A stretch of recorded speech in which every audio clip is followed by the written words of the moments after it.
శ్రీ గురుభ్యో నమః.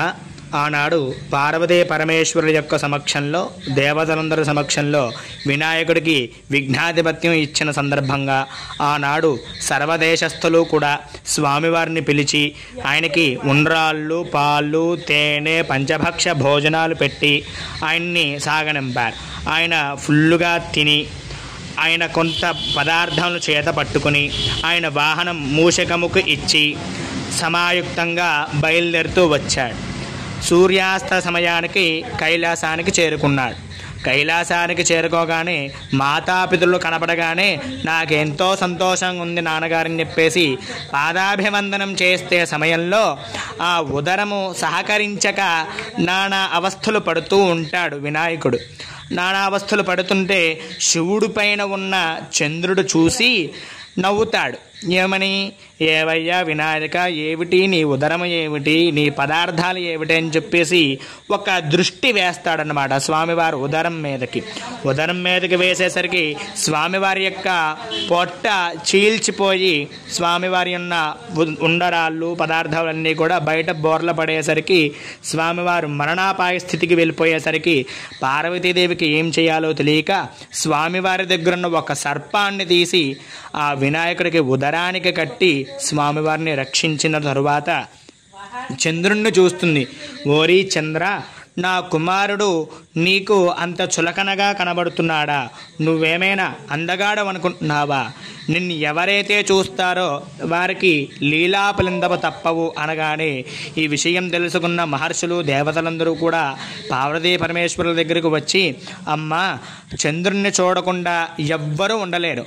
ఆయన వెన్నెలలో పౌర్ణములు అన్నీ లేకపోతే ఈ లోకం గడవదు. అందుచేత దానికి ఉపసంహారం చెయ్యండి అనగానే, లేదు నాయన, శాప విమోచనం అయితే తప్పదు, దానికి చిన్న సలహా ఇస్తాను అని చెప్పి అమ్మవారు ఏమందంటే, ఎవరైతే భాద్రపద శుద్ధ చతుర్థి నాడు స్వామివారిని ఎవరైతే చంద్రుణ్ణి చూస్తారో వారికి లీలాపలందవ తప్పు అనగానే అమ్మయ్య అనుకుని ఋషులందరూ కూడా వెళ్ళిపోయిన తర్వాత కొంతకాలానికి అనుకోని సందర్భంలో ఋషుపత్నులు శ్రీకృష్ణ పరమాత్మను కూడా చంద్రుణ్ణి దర్శనం చేసుకుని లీలాపలందులే పడుతుంటే, అమ్మో ఇలా కాదు, దేవతలందరికీ కూడా అనుకోకుండా చంద్రుడు ఆ రోజే కనబడుతున్నాడని చెప్పేసి మళ్ళా పార్వతీదేవికి నమస్కరించి, అమ్మా పార్వతీదేవి, ఈ లీలాపలందులు శ్రీకృష్ణ పరమాత్ముడికి ఋషుపత్నులకే తెలియట్లేదు, పతివ్రతలైన ఋషుపత్నులకి కూడా తప్పట్లేదు. అందుచేత ఏదైనా ఉపాయం ఉంటే చెప్పు తల్లి అనంటే, ఈ చంద్రుడు ఎవరిని చూసైతే ఇంత పెకపకా నవ్వి అంతలా ఏడిపించాడో నా కుమారుణ్ణి, అందుచేత ఆనాడు భాద్రపద శుద్ధ చతుర్థి నాడు ఎవరైతే వినాయక స్వామి వ్రతం ఆచరించి స్వామివారి అక్షంతలు వేసుకొని అనుకోక చూసిన వారికి ఎట్టి లీలాపిలందవు ఉండవు. అందుచేత ఎవరైతే భాద్రపద శుక్ల చతుర్థి నాడు, శుద్ధ చతుర్థి నాడు వినాయక వ్రతం అంటే వినాయక చవితి నాడు చేసేటువంటి వ్రతం ఆచరించి స్వామివారి యొక్క పూజాక్షతలు వేసుకున్న తర్వాత చంద్రుణ్ణి చూసిన ఎట్టి లీలాపలందపు కలవు అని చెప్పేసి ఆ పార్వతీదేవి ఋషుమందరములో ఈ వరం ఇచ్చింది.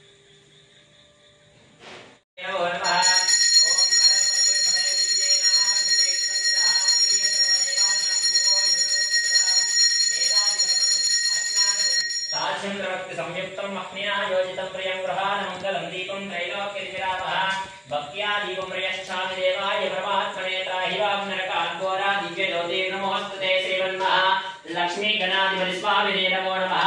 పరిమళ ధూపమాగ్రాపయామి ఘనఘన కంఠానాదం శ్రావయామి సాక్షాత్ దీపం సుదర్శయామి ధూపదీపానంతరం శుద్ధ ఆచమణీయం సమర్పయామి నైవేద్యాయతాం.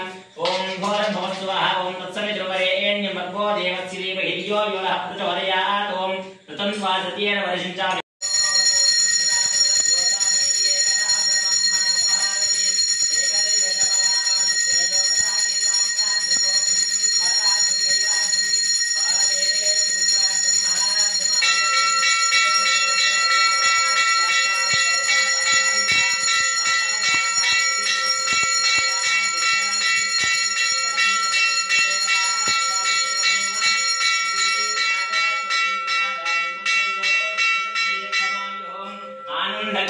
దివ్యం నరనీరాజం అవధారయామి నీరాజనానంతరం శుద్ధ ఆచమణీయం సమర్పయామి.